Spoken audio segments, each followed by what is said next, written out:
The civilians of Gaza saw it like a game. They came from Gaza, civilians. They were always with all the civilians.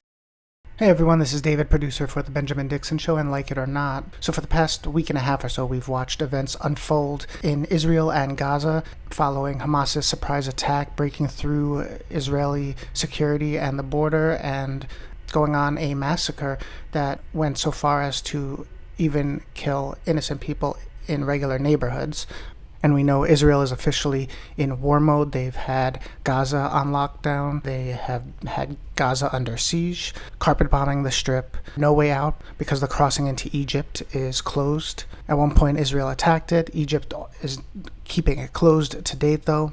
So there's been no food, water, medical aid, fuel allowed in. Water was finally turned back on a day or two ago, but there's still no fuel, so they're running on generators, including hospitals, and generators are running out. Israel claims it's targeting Hamas, but rather than historically precise targeting, they're just blanketing Gaza in bombs. There's been residential areas completely torn down and in rubble, hospitals, children's hospitals. There's a UN refugee camp destroyed. So it's hard to take their word for it when they're saying they're targeting Hamas. And while there's been talks with the United States and Egypt and Israel to open the Rafah crossing between Egypt and Gaza, those talks continue to stall. And so the U.S. is preparing 2,000 troops to be on standby in case they are sent to the region to support Israel. Reporting says they wouldn't actually go to Israel or Gaza, but it would be to support the fight against Hamas, supposedly. And that brings me to the point of today's video. There was a very short clip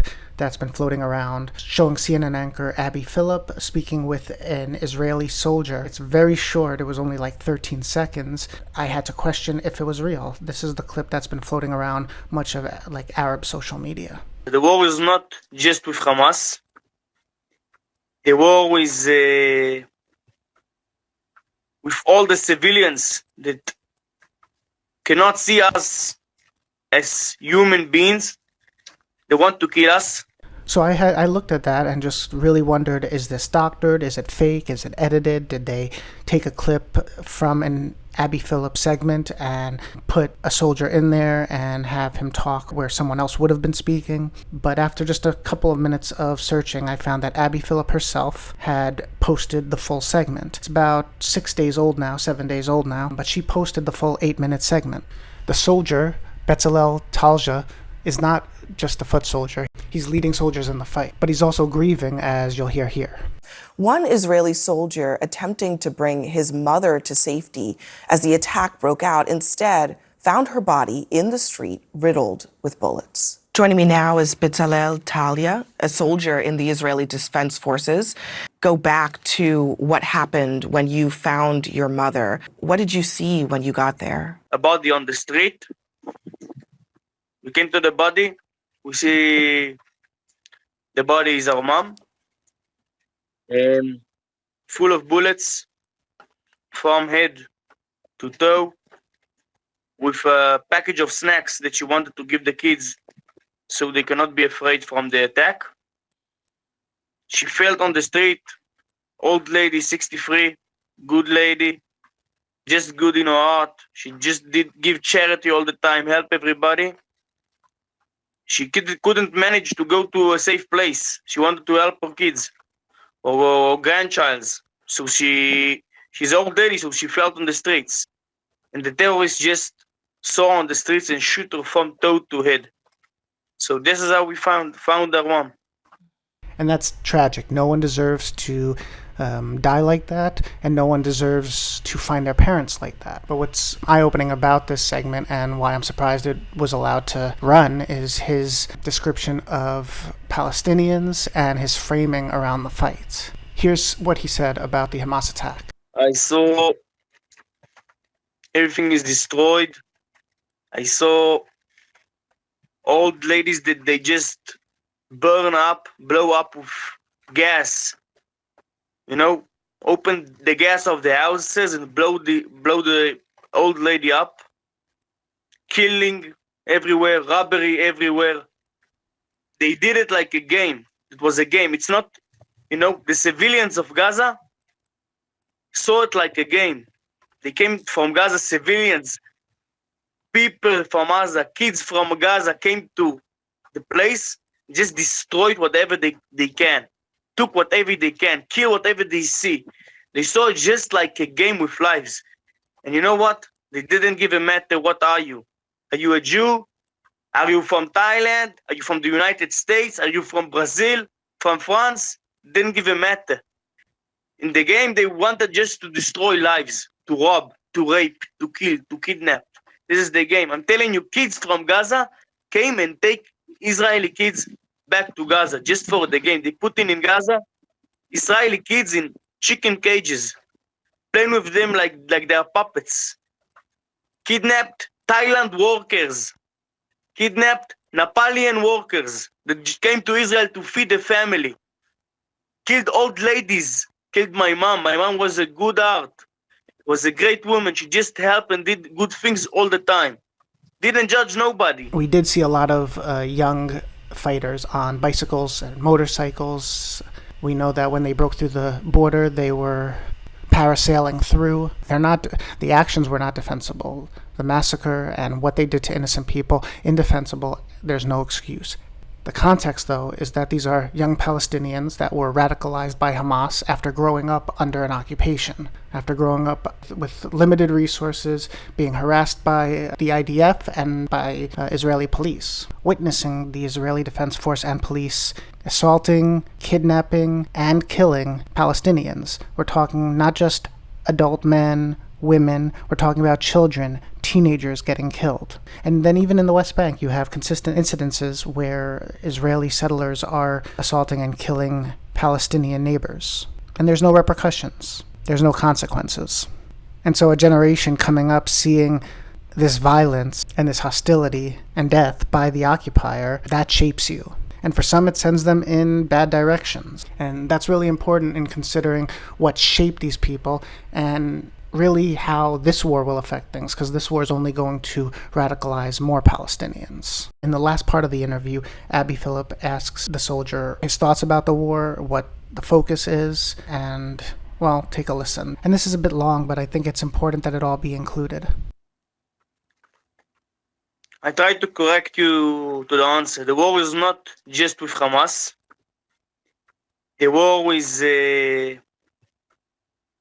with all the civilians that cannot see us as human beings. They want to kill us, because what I saw in that place near Gaza, civilians from Gaza came on bicycles just to kill and destroy.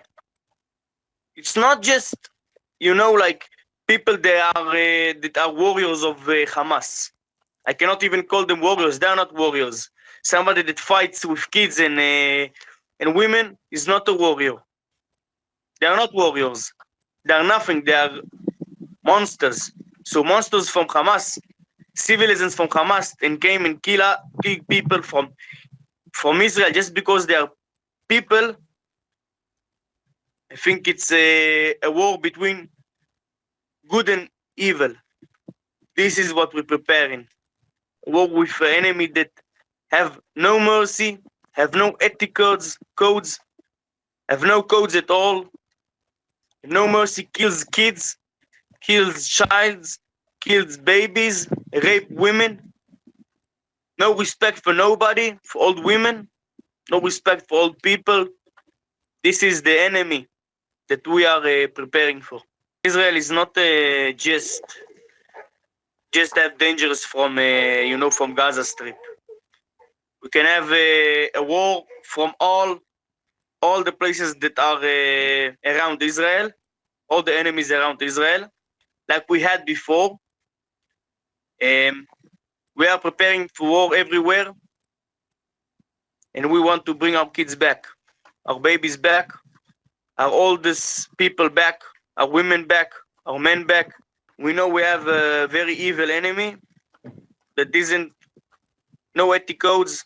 They don't give matter about nobody. We, the Israeli army, want to bring everybody back, no matter what you are. The Thailand people, the American people, the Brazilian people, everybody want to bring them back safety. So he says that this is a war against Palestinian civilians, which definitely contradicts the official messaging of the Israeli government and military.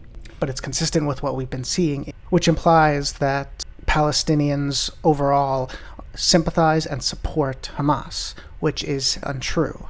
According to a poll just from earlier this year, I think it was March, only 26% of Palestinians support Hamas, a quarter of them. There hasn't been an election held in nearly 2 decades, 20 years. Hamas has just been ruling in a dictatorial way over Gaza. So to paint that Palestinians support Hamas, we know that Hamas has no interest in peace with Israel, and so that implies that Palestinians don't want peace with Israel. Similar to most Israelis, most Palestinians would want to just be able to live their lives in peace with freedom, full access and rights. So what this soldier said, I think it's very indicative of what many have suspected. They're saying one thing, they're saying they're targeting Hamas, but our eyes aren't lying to us. They're bombing UN refugees, they're bombing neighborhoods and residential areas and hospitals. This is not just going after Hamas. We know that they've successfully taken out notable Hamas figures, but they're also taking out civilians without any regard.